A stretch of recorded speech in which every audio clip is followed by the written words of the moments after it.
একটি রাজনৈতিক চিন্তার আত্মসমালোচনা করতে চাই। জুলাই ২৪শে জুলাই পরবর্তী যখন বিএনপি আওয়াজ তুলেছিল দ্রুততম সময়ের মধ্যে নির্বাচন দিতে হবে, তখন আমি বিরোধিতা করেছিলাম। ভাবনা ছিল যে ডক্টর মোহাম্মদ ইউনূসের নেতৃত্বে একটি সংস্কার কার্যক্রম শুরু হবে, অর্থাৎ তার মধ্য দিয়ে আমরা একটা ঘুষ দুর্নীতি মুক্ত একটি প্রশাসন ব্যবস্থা পাব। আমি আস্থা রাখতে চেয়েছিলাম যে ডক্টর মোহাম্মদ ইউনূস এবং তার নেতৃত্বাধীন উপদেষ্টা মণ্ডলী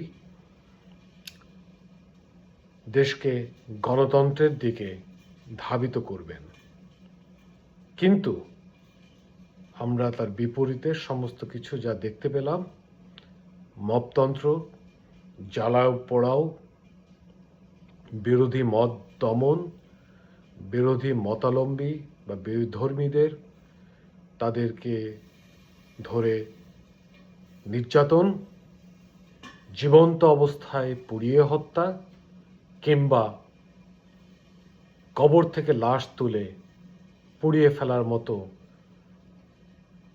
নিকৃষ্টতম দৃষ্টান্ত তিনি উপস্থাপন করেছেন।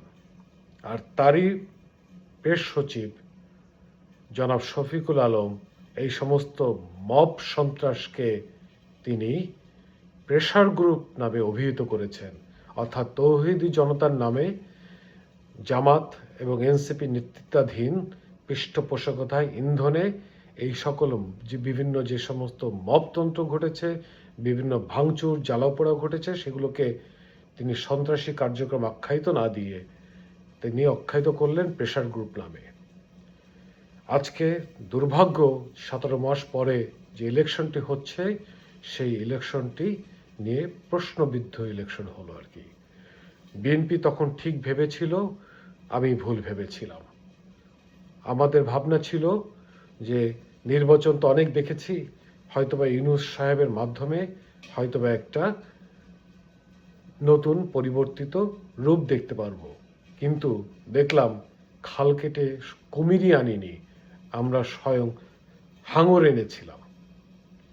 এটি একটি ভুল সিদ্ধান্ত।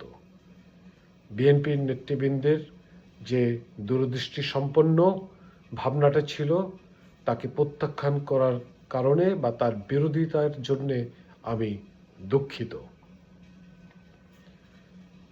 কোনোভাবেই আসলেই এই ডক্টর মোহাম্মদ ইউনূসকে 3 মাসের অধিক সময় দেওয়া উচিত হয়নি আমাদের।